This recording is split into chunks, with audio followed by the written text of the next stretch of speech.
فرماتے ہیں اپنے گناہوں سے ڈرا کر. تم غریب ہونے سے ڈرتے ہو، تم تنگ دستی سے ڈرتے ہو، تم لوگوں کی دشمنی سے ڈرتے ہو، اپنے گناہوں سے ڈرو کہ ایسا نہ ہو کہ تمہاری نافرمانیاں رب کی ناراضگی کا سبب بن. میرے نبی پاک صلی اللہ تعالیٰ علیہ وسلم کا انداز کچھ اس طرح کا ہے کہ امام بہقی نے لکھا ہے، حضرت بشیر بن عقبہ رضی اللہ تعالیٰ عنہ کہتے ہیں میرے والد انتقال کر گئے تھے اور میں ایک جگہ پہ بیٹھ کر رو رہا تھا کہ نبی پاک صلی اللہ تعالیٰ علیہ وسلم میرے قریب سے گزرے. کیوں روتے ہو؟ یا رسول اللہ میرے والد کا انتقال ہو گیا، میری والدہ رخصت ہو گئی. تو یہ ہمیں حضور نے سبق دیا ہے. یہ یتیموں غریبوں کا خیال رکھنے کا یہ بھی ایک نقطہ، یہ بھی انداز ہے. کائنات کا بڑے سے بڑا درد دل رکھنے والا بندہ یہاں تک نہیں جا سکتا جو میرے رسول کریم نے بیان فرمایا. کہتے ہیں نبی پاک علیہ السلام فرمانے لگے، بشیر بن عقبہ کیا تو اس بات پر راضی نہیں کہ میں تیرا باپ ہوں اور عائشہ تیری ماں ہو؟ آنا تجھے ہم شامل کر لیں اپنے گھرانے میں، آ جانا، مکمل تیرے معاملات کا خیال کیا جائے تو آ جا. اتنا بڑا درجہ. نبی پاک نے تو حضرت سلمان فارسی کے بارے میں بھی فرمایا کہ میں نے انہیں اپنی اہل بیت میں شامل کر لیا. رسول اللہ صلی اللہ تعالیٰ علیہ وسلم غرباء کے لیے، مساکین کے لیے، یتیموں کے لیے، ناداروں کے لیے یوں خاص احسان بن کے آئے. وہ یہ والا لہجہ نہیں کہ ہم مطمئن ہو گئے کہ ٹھیک ہے ہم گئے تو تھے، اتنے پیکٹ بانٹ تو آئے، اتنا کچھ ہم نے دے تو دیا، فلانا کام کر تو لیا، اور وہ بھی کب تک کیا؟ جب تک خبریں تیز تھی. ہمارے ملک میں سیلاب آیا، میڈیا نے خبر دی، شور ہوا، لوگوں نے بڑی کوشش کی، الحمدللہ بڑے اچھے جذبات کا اظہار کیا، ڈھیر سارے لوگ وہاں گئے. میں آپ سے پوچھتا ہوں کہ کیا سیلاب زدگان سارے اپنے اپنے گھروں میں چلے گئے؟ ان کے گھر بن گئے؟ لیکن ہمارے جذبے کیوں ٹھنڈے ہو گئے؟ اسی لیے کہ خبریں ٹھنڈی ہو گئی. ہم تو چلتے ہیں ٹرینڈ کے ساتھ کہ آج کل ٹرینڈ کیا ہے. اگر خبر ادھر کی ہے تو ذوق ادھر کا ہے، خبر ادھر کی ہے تو ذوق ادھر کا ہے. دیر پا کام کرنا اور خاص جذبات پیدا کرنا ان لوگوں کے لیے. حضرت سیدنا عبداللہ بن ابی اوفا رضی اللہ تعالیٰ عنہ روایت کرتے ہیں، ایک یتیم بچہ آیا تھا. اس نے عرض کی حضور میری ماں بھی بھوکی ہے اور میری ایک کمشیرہ ہے وہ بھی بھوکی ہے، روٹی دا دکھ نہ پوچھو، روٹی تے بندہ کھا جاندی دے. یہ جو بھوک ہوتی ہے نا، بھوک، بہت سارے لوگ نا، میں ایک شادی میں تھا تو وہاں ایک دو لوگ کھانا کھا رہے تھے تو بعض لوگ انہیں دیکھ دیکھ کے مذاق کر رہے تھے، ویڈیو بنا رہے تھے، کہتے دیکھو کھانا ہی نہیں آتا. کیا انداز ہے، سارا ان کا منہ جو ہے وہ کھانے سے بھر گیا، ہاتھ دیکھو کہاں تک ان کے لتھڑ گئے، کیا انداز ہے. تو میں نے کہا تم ان کے کپڑے بھی تو دیکھو نا. انداز، بیٹھنا اٹھنا، کپڑے پہننا، یہ غریبی کا پتہ دیتے ہیں. بھوک جب تیز لگی ہو پھر کھانے کے آداب لوگوں کو یاد نہیں رہتے. غربت نے میرے بچوں کو تہذیب سکھا دی، اب وہ سہمے ہوئے رہتے ہیں، شرارت نہیں کرتے. عزیز، ہوتا یہ ہے کہ جب انسان کو بھوک شدید لگی ہو نا، پھر اسے ڈاکٹر کی ہدایات نہیں یاد رہتی، پھر تو پیٹ کی آگ بجھانے کو لوگ دوڑتے. تو کہتے اس بچے نے آ کے عرض کی، یا رسول اللہ صلی اللہ تعالی علیہ وسلم ماں بھی بھوکی ہے، بہن بھی بھوکی ہے. حضور نے نا اسے 21 کھجوریں عطا فرمائی.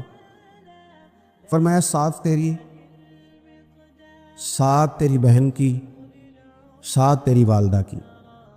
اور یہ حضور نے 21 کھجوریں دی ہیں، یہ نبی پاک نے 21 دی ہیں.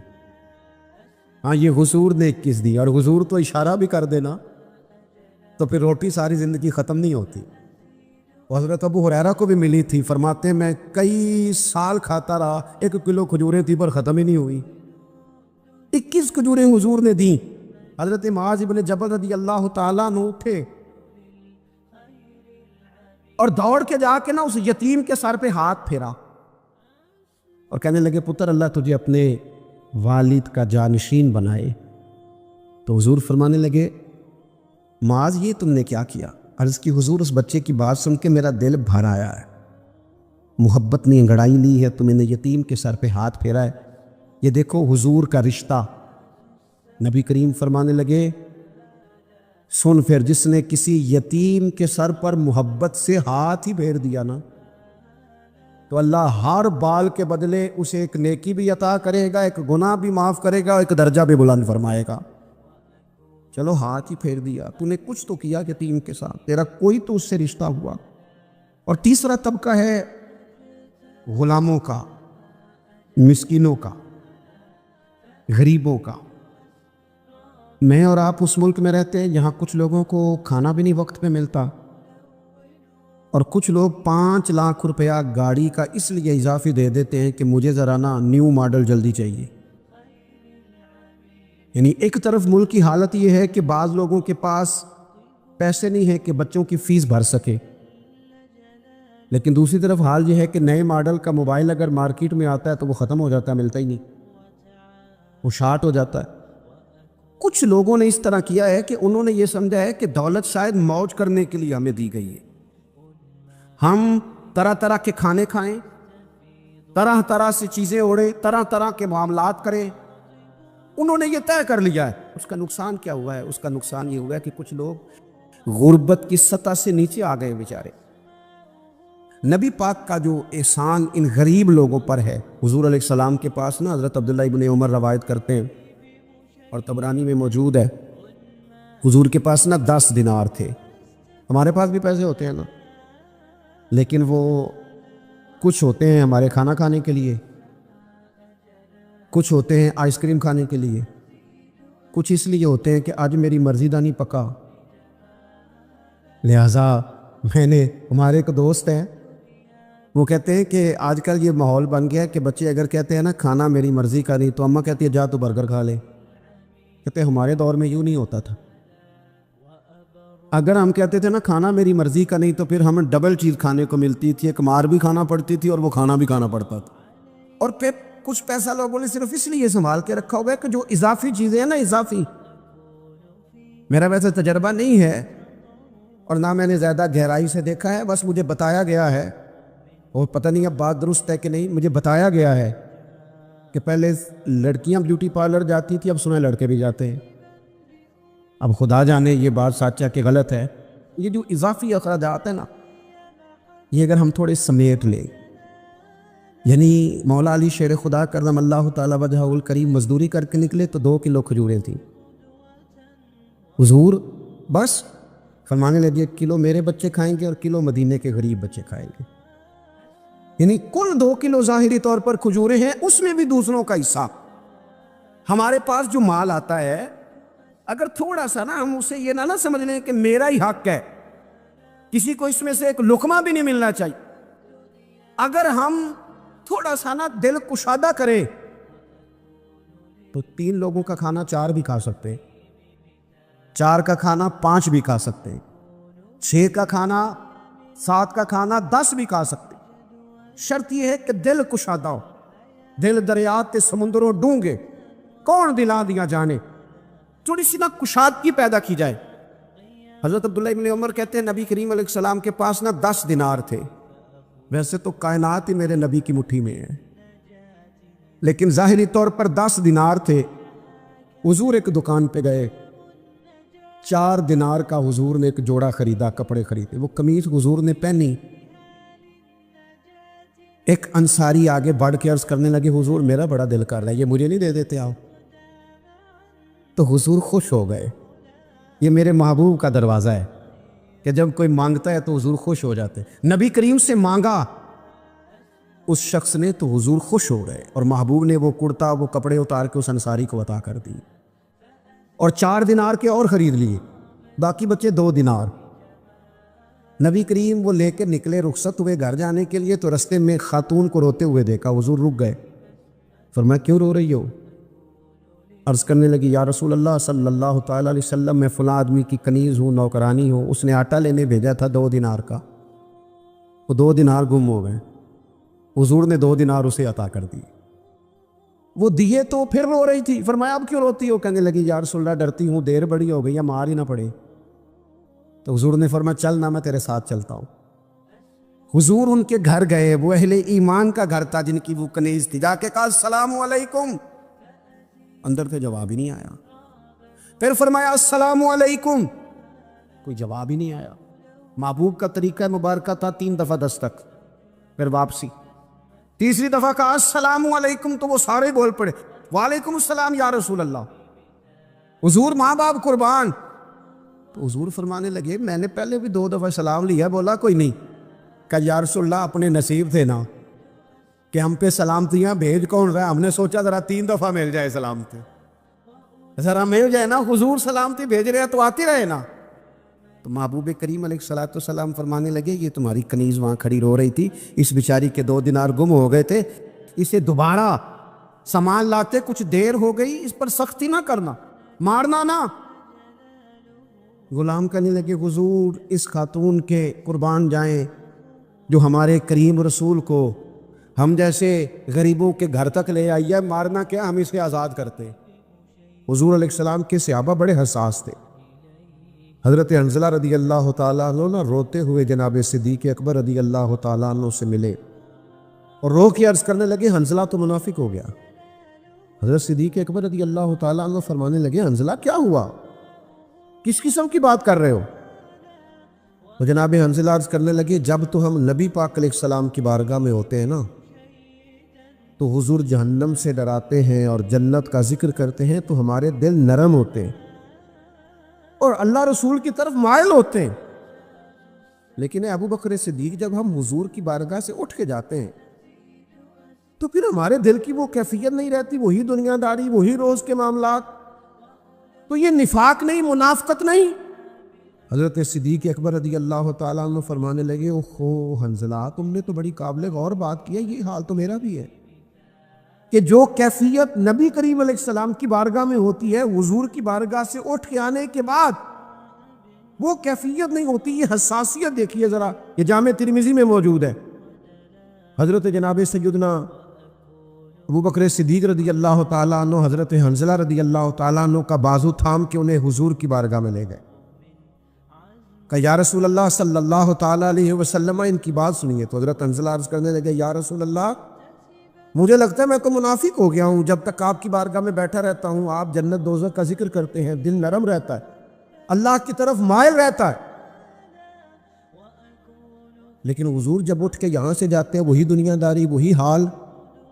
یہ دیکھو حساسیت کیسی ہے تقوی کے بارے میں، یہ حساسیت اپنے دل کی کیفیت کے بارے میں، اپنی روحانیت کے بارے میں، اپنی باطن کے بارے میں، یہ جب تک کیفیت نہ ہو، حساس نہ ہو انسان تو تقوی کے اعلیٰ معیار تک کیسے پہنچے گا؟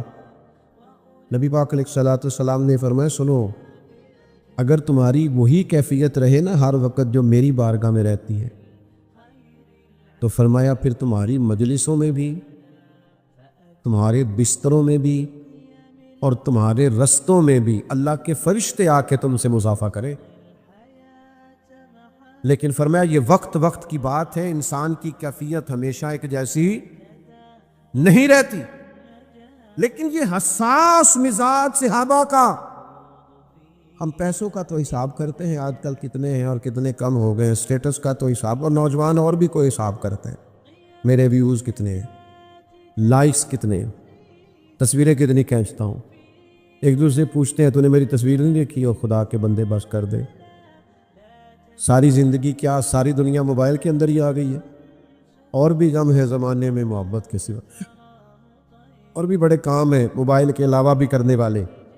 تو میرے بھائی ذرہ ذرہ نیکی کا خیال کریں، حساس بنائیں اپنے آپ کو، یہ بے احتیاطی بے اعتدالی نقصان دے تو کرے کہ آج اس سے معاملات بہتر ہو جائیں گے۔ حال کیا ہے، کہاں سے شروع کریں، کون سی کیفیت لے کے آئیں؟ تو پہلا سبق آپ کی خدمت میں روحانیت کی مضبوطی کے لیے عرض کروں گا کہ یہ اگر احساس پیدا ہو جائے، آپ محتاط ہو جائیں، ذرہ ذرہ سوچنے لگیں، پہلی بات سبق کے طور پر یہ ہے کہ اپنے رب کی بارگاہ میں کثرت سے استغفار کریں، اکیلے بیٹھ جائیں، توبہ کریں، اللہ کے حضور توبہ کریں۔ نبی پاک علیہ السلام نے فرمایا تمام انسان گناہگار ہیں، یہ انبیاء کو نکال کے بعد شارحین فرماتے ہیں جو کہ نبی تو معصوم ہوتے ہیں نا، فرمایا سب گناہگار ہیں لیکن بہترین گناہگار وہ ہے جو اللہ کے حضور توبہ کرتا ہے۔ وہ ہے گناہگار پر بڑا بہترین ہے، بہترین گناہگار وہ ہے جو اللہ کی بارگاہ میں توبہ کرتا، توبہ کریں، اس کے حضور آئیں، رجوع لائیں، اور حضور قلب کے ساتھ، اچھی نیت کے ساتھ، اور اگر ہو سکے تو اپنے گناہ کا اعتراف کر کے، یا اللہ میں بھول گیا تھا، یا اللہ مجھ سے غلطی ہو گئی، اے اللہ نفس غالب ہو گیا، مالک میرے اندر یہ بات میری ناجائز خواہش نے پیدا کر دی، مجھ سے درگزر فرما۔ لیکن حضور جب اٹھ کے یہاں سے جاتے ہیں وہی دنیا داری، وہی حال۔ یہ دیکھو حساسیت کیسی ہے تقوی کے بارے میں، یہ حساسیت اپنے دل کی کیفیت کے بارے میں، اپنی روحانیت کے بارے میں، اپنی باطن کے بارے میں، یہ جب تک کیفیت نہ ہو، حساس نہ ہو انسان، تو تقوی کے اعلیٰ معیار تک کیسے پہنچے گا؟ نبی پاک علیہ الصلوۃ والسلام نے فرمایا سنو، اگر تمہاری وہی کیفیت رہے نا ہر وقت جو میری بارگاہ میں رہتی ہے، تو فرمایا پھر تمہاری مجلسوں میں بھی، تمہارے بستروں میں بھی، اور تمہارے رستوں میں بھی اللہ کے فرشتے آ کے تم سے مصافحہ کریں۔ لیکن فرمایا یہ وقت وقت کی بات ہے، انسان کی کیفیت ہمیشہ ایک جیسی نہیں رہتی۔ لیکن یہ حساس مزاج صحابہ کا، ہم پیسوں کا تو حساب کرتے ہیں آج کل کتنے ہیں اور کتنے کم ہو گئے ہیں، سٹیٹس کا تو حساب، اور نوجوان اور بھی کوئی حساب کرتے ہیں، میرے ویوز کتنے ہیں، لائکس کتنے ہیں، تصویریں کتنی کھینچتا ہوں، ایک دوسرے پوچھتے ہیں تو نے میری تصویر نہیں دیکھی، اور خدا کے بندے بس کر دے، ساری زندگی کیا ساری دنیا موبائل کے اندر ہی آ گئی ہے، اور بھی غم ہے زمانے میں محبت کے سوا، اور بھی بڑے کام ہیں موبائل کے علاوہ بھی کرنے والے۔ تو میرے بھائی ذرہ ذرہ نیکی کا خیال کریں، حساس بنائیں اپنے آپ کو، یہ بے احتیاطی بے اعتدالی نقصان دے، تو کرے کہ آج اس سے معاملات بہتر ہو جائیں گے، حال کیا ہے؟ کہاں سے شروع کریں؟ کون سی کیفیت لے کے آئیں؟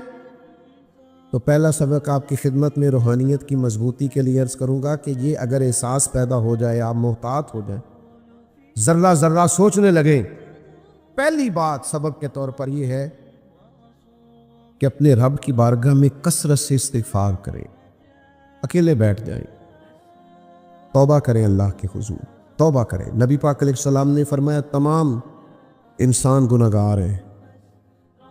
یہ انبیاء کو نکال کے بعد شارحین فرماتے ہیں جو کہ نبی تو معصوم ہوتے ہیں نا، فرمایا سب گناہگار ہیں لیکن بہترین گناہگار وہ ہے جو اللہ کے حضور توبہ کرتا ہے۔ وہ ہے گناہگار پر بڑا بہترین ہے، بہترین گناہگار وہ ہے جو اللہ کی بارگاہ میں توبہ کرتا، توبہ کریں، اس کے حضور آئیں، رجوع لائیں، اور حضور قلب کے ساتھ، اچھی نیت کے ساتھ، اور اگر ہو سکے تو اپنے گناہ کا اعتراف کر کے، یا اللہ میں بھول گیا تھا، یا اللہ مجھ سے غلطی ہو گئی، اے اللہ نفس غالب ہو گیا، مالک میرے اندر یہ بات میری ناجائز خواہش نے پیدا کر دی، مجھ سے درگزر فرما۔ میرے بھائی خاص توجہ کر کے ندامت کے ساتھ اللہ کے حضور رجوع لائیں، توبہ کریں، اور بار بار کریں، اور سہ بار کریں، یہ کر کے دیکھیں، اور تنہائی میں کریں، اور اکیلے میں کریں، اور اپنے رب کو منائیں۔ اللہ کے حبیب علیہ الصلوۃ والسلام نے فرمایا اس کے لیے خوشخبری ہے جو اپنے نامہ اعمال میں کثرت سے استغفار رکھتا ہے، جو زیادہ استغفار پڑھے اس کے لیے خوشخبری ہے، زیادہ سے زیادہ مصلی پہ بیٹھا کرے، اللہ سے معافی مانگا کرے۔ ہمارا نا بہت سارا وقت شغل میں گزر جاتا ہے، اب تو نیکی بدی کے معاملے میں بھی ہم مذاق کرتے ہیں، لوگ کہہ رہے ہوتے ہیں اگر فلانا طبقہ بخشا گیا تو میں نہیں پیچھے رہتا، فلانوں کو معافی ہو گئی تو ہم تو پھر گئے۔ او بھائی کس طرح کی باتیں؟ مومن کا یہ لب و لہجہ نہیں، مومن تو اپنے رب سے ڈرتا ہے، وہ تو ہر وقت اس کے حضور عاجزی لاتا ہے۔ اور پھر دوسری بات یہ کہ ہم سے گناہ ہو جاتے ہیں، ہم اللہ کے عاجز بندے ہیں، نفس غالب آتا ہے، کئی جگہ نہ چاہتے ہوئے بھی، دانستہ بھی اور نہ دانستہ بھی، بہت ساری کمزوریاں ہو جاتی ہیں، کرنے کا کام یہ ہے کہ ہم کبھی مایوس نہ ہوں. جب بھی غلطی ہو تو پھر احساس پیدا ہو. جب احساس پیدا ہو تو اپنے رب کی طرف رجوع لائیں. مالک کریم کا باب رحمت ہر وقت کھلا ہے. اس کے دروازہ کرم سے ہر وقت بخشش کی خیرات ملتی ہے, درگزر کی سوغات ملتی ہے. وہ اپنے بندوں کو معاف کرتا ہے. ایک حدیث ایسی ہے جو مجھے بڑا جوان کرتی ہے, میرے دل کو بڑا ٹھنڈا کرتی ہے. اور بھی بہت ساری روایات ہیں, ان میں سے ایک یہ بھی ہے جو طبیعت کے اندر بڑا ایک خاص قسم کا شوق اور ولولہ پیدا کرتی ہے. یہ مسند امام احمد بن حنبل میں موجود ہے. حضور علیہ الصلوۃ والسلام فرماتے ہیں وہ جب شیطان نے سجدہ نہ کیا جناب آدم کو, تو اللہ تبارک و تعالیٰ نے شیطان کو نکال دیا. تو شیطان نے نا وہاں ایک بات کی, وہ کہنے لگا اے میرے مالک, جب تک تیرے بندوں کے جسموں میں روح رہے گی نا میں انہیں گمراہ کرتا رہوں. یعنی بندے کے مرنے تک, سانس ٹوٹنے تک, جب تک اس کے وجود میں روح رہے گی میں گمراہ کرتا رہوں گا. مالک کی رحمت پہ ہماری اولادیں قربان, ہمارے ماں باپ قربان, اس کے انداز کرم پر ہماری ساری عزتیں قربان.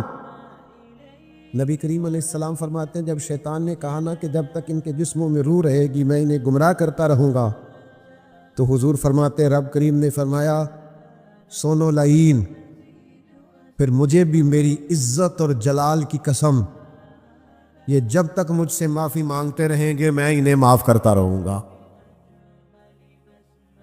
فرمایا میں انہیں معاف کرتا رہوں گا. جب جب یہ معافی مانگیں گے نا, یہ آئیں گے چند آنسو آئیں گے, رب معاف فرما دے گا.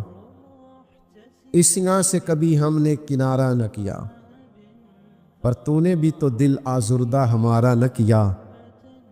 معاذ اللہ ہم نے تو جہنم کی بہت کی تدبیر, پر میرے مولا تیری رحمت نے گوارا نہ کیا, تیرے کرم نے گوارا نہ کیا. رحمت دا دریا الہی ہر دم وگدا تیرا, بس جے ایک قطرہ بخشے مینوں کم بڑھ جاندہ ہی میرا. تو جب تک استغفار کریں گے اللہ فرماتا ہے میں انہیں معاف. ایک تو استغفار کرنا ہے, دوسرا نا سجدے زیادہ کرنے روحانی ترقی کے لیے. وَاعْبُدْ رَبَّكَ حَتَّى يَأْتِيَكَ الْيَقِينُ, اللہ فرماتے ہیں اپنے رب کی مرتے دم تک عبادت کرو. خوب سجدے, خوب عبادتیں, خوب توجہ, اپنے رب کے حضور خوب عاجزی, اس کی بارگاہ کی طرف خوب رجوع. یعنی بارشیں نہیں ہوتی تو نماز, زیادہ ہو جائے تو نماز, سورج گرہن لگ جائے تو نماز, کبھی کوئی کمزوری ہو گئی تو سجدہ, اللہ نعمت دے تو شکر کا سجدہ, کبھی غلطی ہو جائے تو رب کی بارگاہ میں معافی کے لیے سجدہ. سجدہ ہی سجدہ, عبادت ہی عبادت. میرے نبی پاک فرماتے ہیں جب تم اس کی بارگاہ میں سجدہ کرتے ہو نا تو تمہارے گناہ معاف کرتا ہے اور درجے بلند فرماتا ہے. آپ ذرا وہ بخاری شریف کی خوبصورت روایت دیکھیے نا, حضرت کثیر بن قیس فرماتے کہ ایک شخص مدینہ شریف سے چلا اور سینکڑوں میلوں کا سفر طے کر کے وہ دمشق کی جامع مسجد میں پہنچا. اور جب اس سے پوچھا گیا کہ جناب اتنا مشکل ترین اور کٹھن ترین سفر, یہ آج لوگ گاڑی کے اندر بند ہوتے, ہیٹر کی سہولت موجود ہوتی, اور اگر آپ کو کہیں رکنا ہے تو آپ کے لیے اسباب موجود ہیں, پیٹرول پمپ موجود ہے, کھانے کا, پینے کا, نماز پڑھنے کا, سستانے کا سامان موجود ہے. پھر بھی لوگ کہتے ہیں جناب سفر بڑا مشکل کام ہے, دھند بڑی پڑی ہوئی ہے, راستہ نظر نہیں آتا, حد نگاہ بڑی کم ہو گئی, کیسے سفر کرے, بڑی مشکل ہے. لیکن میرے بھائیوں, گھوڑوں اور اونٹوں پہ سفر کرنا اور اتنی جدوجہد کرنا اور سینکڑوں میلوں کا سفر طے کر کے آنا, اور پھر کسی سادہ سے درویش کے پاس بیٹھنا, اور جب وہ پوچھے کہ میاں کیسے آنا ہوا تھا, تو کہا اور کوئی مقصد نہیں تھا, پتہ چلا تھا آپ کے پاس مدینے والے محبوب کی ایک حدیث پاک موجود ہے. اچھا یہ چسکا ہے اگر لگ جائے تو, یہ بھی چسکا ہے اگر نہیں سمجھ آئی آپ کو بات, یہ بھی, یہ پورا مزہ ہے حدیث ڈھونڈنے جانے کا. آپ یقین کریں یہ پورا مزہ ہے تفسیر قرآن کو سمجھنے کا کہ یہ آیت مجھے سمجھ میں نہیں آ رہا. میں نے شان نزول بھی دیکھا ہے, چند کتابیں بھی دیکھی ہیں, 10 15 20 اساتذہ کو فون کرنا, یہ بھی پورا مزہ ہے, پر شرط یہ ہے کہ یہ لگ جائے تو. یہ بھی ایک پورا ذائقہ ہے. لگ گیا تھا نا امام مسلم کو.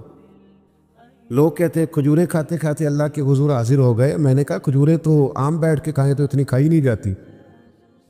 اصل مسئلہ یہ تھا کہ کتاب کی برق گردانی کرنا اور اس کو ڈھونڈنا کہ میرے نبی کریم نے اس موقع پر کیا فرمایا ہے. یہ ذائقہ بھی اگر کبھی لگ جائے نا, یہ صورت بھی اگر کبھی بن جائے تو یہ بڑا مزہ دیتی ہے. اس کا بھی ایک اپنا لطف ہے, ایک اپنا ذائقہ. حضرت معاذ بن جبل رضی اللہ تعالیٰ عنہ بیان فرماتے, کہتے میں نے درجنوں لوگ ایسے دیکھے جو حضور کی بارگاہ میں بیٹھے ہوتے تھے تو یوں لگتا تھا جیسے جھولیاں پھیلا رکھی. ان کی نظریں جھکی ہوتی تھیں ایسے گویا سروں پہ پرندے بیٹھے ہیں, لیکن ان کی ہوش اتنے سلامت ہوتے تھے کہ ایک ایک بات محبوب کی محفوظ کیے جاتے تھے. اور آپ کبھی کتب احادیث کا مطالعہ کریں, انہوں نے صرف حضور کی باتیں یاد نہیں کی, حضور نے کس موقع پر کیا اشارہ کیا تھا وہ بھی یاد کر کے روایت کیا. اگر محبوب نے کہیں 2 انگلیاں جوڑ کے دکھائی ہیں تو ہر روایت میں ان کی 2 انگلیاں جڑی ہوئی نظر آتی. یہ بھی ایک ذائقہ ہے, ایک لطف ہے. ہمارا یہ مسئلہ بن گیا ہے کہ ہم نہ یہ والا ذوق نہیں پیدا کرتے. یہ والی تو ہم نے کچھ ایسے بزرگ دیکھے اپنی زندگی میں جنہوں نے بہت علماء کی تقریریں سنی, لیکن اس طرح کر کے سنی کہ جس محفل میں گئے کاغذ قلم ساتھ لے گئے. حضرت نے آج کیا بیان کیا اس کو نوٹ کیا. ان کے پاس ذخیرے جمع ہو جاتے تھے. وہ سن کے بعض لوگوں کی قوت سماعت بڑی اچھی ہوتی, سن کے جلدی یاد کر لیں. سن کے انہوں نے بڑی ساری باتیں اپنی تربیت کے لیے اپنی. اور پھر اس طرح بھی ہوا کہ ان سننے والوں میں سے بہت سارے صوفی تیار ہوئے. میں درجنوں ایسے لوگوں کو جانتا ہوں انہوں نے باقاعدہ نصاب تو نہیں پڑھا, لیکن کسی شیخ کی صحبت اٹھائی ہے تو بہترین کر کے اٹھائی, زبردست کر کے اٹھائی ہے. اس کے نقوش نظر آتے ہیں باقاعدہ. تو یہ ذوق جو ہے نا, تھوڑا سا علم کا شوق, آج بڑا گھٹن والا ماحول ہو گیا ہے. ہر بات پہ اعتراض, ہر بات پہ شکوہ. آپ تو ماشاءاللہ اہل محبت ہیں اور یہاں ایک خانقاہ پہ تشریف فرما ہیں, لیکن جب دنیا سے اٹھ کے ہم ایسے ہی جگہوں پہ جا کے بیٹھتے ہیں نا جو کہیں وابستہ نہیں, جو دور بیٹھے ہوئے ہیں اور جن کے مزاج میں تنقید ہے, تو ہم جب ان کی باتیں غور سے سنتے ہیں نا کہ بہت امیر آدمی ہے لیکن اس کا خیال یہ ہے کہ یار یہ مولوی کچھ بھی نہیں کر رہے, یہ بس بعض معاملات میں ان کا خیال ہوتا ہے کہ بوجھ ہی بنے ہوئے. تو جب ان لوگوں کی ساری باتیں غور سے سنتے ہیں تو محسوس ہوتا ہے بیچارے کسی پراپوگنڈے کا شکار ہے, کسی نے وہم میں ڈال دیا ہے. ظاہر ہے کوئی بندہ بھی اس وقت چھوٹا نظر آتا ہے جب اسے دور سے دیکھا جائے یا غرور سے دیکھا جائے. وہ کبھی قریب آتے نہیں, بیٹھتے نہیں, چیزوں کو سمجھتے نہیں, معاملات پر غور نہیں کرتے, تو وہ دور بیٹھ کر پراپوگنڈا کرتے ہیں. عزیز دوستو, جب ہمارا مزاج علمی ہوگا, ہم چیزوں کو سمجھیں گے, اخلاقیات کے تعلق سے ہمارے پاس نصاب موجود ہوگا, ہمیں ان ساری باتوں کا پتہ ہوگا جو نبی پاک علیہ السلام نے ہماری تربیت کے لیے بیان فرمائی, اور ہم ان کا شوق رکھتے ہوں گے, اور پھر ہمارے پاس وہ ذخیرہ اس طرح موجود ہوگا کہ ہماری عملی زندگی میں بھی وہ نافذ ہوگا. تو آپ یقین کریں بہت سارے پراپوگنڈے خود بخود ختم ہو جائیں, بہت ساری چیزیں خود بخود ختم ہو جائیں. ایک وکیل صاحب سے ایک دفعہ کسی نشست میں ملاقات ہو گئی, تو وہ کہنے لگے کہ آپ لوگوں نے نا لوگوں کو قبر پرست بنا دیا ہے. میں نے تسلی سے ان کی بات سنی. میں نے کہا میں اس حوصلے سے آپ کے سارے تانے برداشت کروں گا کہ پھر مجھے بھی آپ موقع دیں. تو انہوں نے خیر مجھے موقع دیا. تو پرانے آدمی تھے, پڑھے لکھے تھے, اور عمرانیات کے ساتھ اچھی دلچسپی رکھتے تھے. تو میں نے ان سے کہا کہ صاحب آپ کی بات میں نے بڑے غور سے سنی, تو ویسے کس عالم کو آپ نے قبر پہ سجدہ کرتے دیکھا, اس کا نام بتائیں.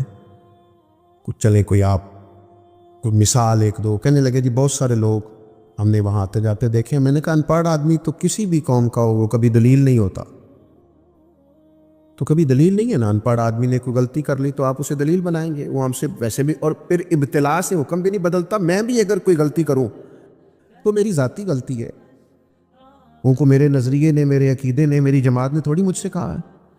ابتلا سے حکم تھوڑی بدلتے ہیں, تو ہو جاتا ہے.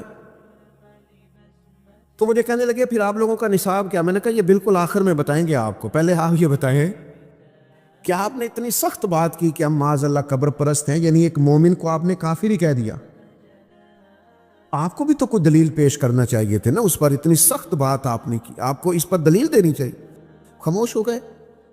تو پھر میں نے ان سے کہا کہ آپ نصاب پڑھیے، ہمارے بزرگوں کو پڑھیے، اور آپ زیادہ نہیں تھوڑا پڑھیے، آپ جس نے کہیں کوئی خلاصہ آپ کو نظر آ جائے وہ پڑھیے۔ آپ اعلیٰ حضرت بریلوی کو نہیں پورا پڑھ سکتے تو پروفیسر ڈاکٹر مسعود احمد صاحب کو پڑھیے، جنہوں نے ان پہ لکھا ہے۔ ایک بزرگ تھے، اور کیا بزرگ تھے وہ بھی، کیا ہستی تھی، ان کی زیارت کرنے سے محسوس ہوتا تھا کہ کیا بات، اور کمال لکھا انہوں نے فاضل بریلوی پہ، اور لوگوں کو ریسرچ پہ لگایا، 20 لوگوں نے ان کی نگرانی میں پی ایچ ڈیز کے مقالہ جات لکھے، پام دام برسرے، مطلب یہ یہاں کا عنوان نہیں۔ تو میں نے انہیں ایک حوالہ پیش کیا اعلیٰ حضرت رحمۃ اللہ علیہ کا، جس میں فاضل بریلوی کہتے ہیں کہ کسی بھی قبر پہ جاؤ تو 4 ہاتھ دور کھڑے ہو کے، مزار سے 4 ہاتھ، آپ کی توجہ ہے میری بات پر، مزار سے 4 ہاتھ، آپ یقین کریں سعادت مند آدمی تھے، اور میں یہاں باوضو حاضر ہوں۔ میں نے اس شخص کو جب کتاب دی تو میں نے اسے حیرت میں گم ہوتے دیکھا، کہنے لگا یہ مولانا احمد رضا نے لکھا ہے۔ میں نے کہا اس کو پڑھیے، 100 دفعہ پڑھیے۔ اب میں کوئی اس میں فاتحانہ ہاتھ کھڑے کر کے وہاں سے واپس نہیں آیا، میں نے اپنے دوستوں کو واپس آ کے یہ نہیں کہا کہ میری 2-3 ملاقاتیں ہوئیں، دیکھو بندہ، یہ میں نے نہیں کہا، بلکہ میں واپس آیا اور گاڑی میں بیٹھتے ہی میں اپنے دوستوں سے کہا آج مجھے احساس ہوا ہے اپنی سستی کا، آج مجھے احساس ہوا ہے اپنی کاہلی کا، آج مجھے احساس ہوا ہے کہ ہم کس قدر زیادہ ناکام ہوئے اس کام میں کہ ہم اپنے بزرگوں کی خاص باتیں بھی لوگوں تک پہنچا نہیں سکے، ہم کسی کو بتا ہی نہیں سکے کہ ہمارے بزرگوں نے کیا لکھا ہے، وہیں رہے اپنے 4-5 لوگوں میں مست، یہ پیغام دے ہی نہیں سکے۔ خدا کرے کہ ایسا ہو، خدا کرے کہ ایسا ہو کہ آپ حضرت فقیہ اعظم کو پڑھنے والے ہوں، اللہ کرے کہ ایسا ہو آپ اعلیٰ حضرت بریلوی کو پڑھنے والے ہوں۔ لیکن میں بڑی ذمہ داری سے کہتا ہوں، اتنی مشقتیں زندگی بھر جن لوگوں نے کی، ان سے خالص پیار رکھنے والوں نے بھی پیار تو کیا اور خالص کیا، لیکن جو اصل مشن تھا اس مشن پر چل نہیں سکے، توجہ نہیں کی، غور نہیں کی۔ آپ کے پاس تو ہر وقت کتابیں ہونی چاہیے تھی، ہر وقت کتابیں بٹنی چاہیے تھی، جتنی کتابیں آپ کے بزرگوں نے لکھی ہیں تو دور دور تک مثال ہی نہیں ملتی۔ تو یہ شوق جب پیدا ہوگا نا، مزاج علمی ہوگا، طبیعت سیکھنے کی ہوگی، زیادہ باتیں نہیں کرنی، بات کو سمیٹنا ہے۔ یہ بھی چسکا ہے، اگر کبھی لگ جائے نا سرکار کی حدیث پاک پڑھنے کا، سننے کا، یہ بھی حضرت عبداللہ ابن عباس کو حضور نے دعا دی تھی نا کہ اللہ تعالیٰ تجھے دین کی فقاہت عطا کرے، تو ان کو پتہ چلا کہ حضرت ابی بن کعب رضی اللہ تعالیٰ عنہ محبوب کی احادیث کا ذخیرہ رکھتے ہیں، تو پھر ان کے گھر جاتے تھے تو استاذ کے احترام کا یہ حال تھا کہ دستک نہیں دیتے تھے، ان کے دروازے پہ بیٹھ جاتے تھے، اور فرماتے کبھی میں یوں بھی بیٹھتا کہ میں بیٹھا رہتا، اور پھر کبھی یوں بھی بیٹھتا کہ بیٹھے بیٹھے تھک جاتا، اور پھر میں اپنے امامے کا سرہانہ بنا کے ان کے دروازے کے کونے پہ ایک سائیڈ پہ لیٹ جاتا۔ ٹھنڈی ہوائیں جب مدینہ چوم کے گزرتی تو ریت میرے بالوں میں پڑ جاتی۔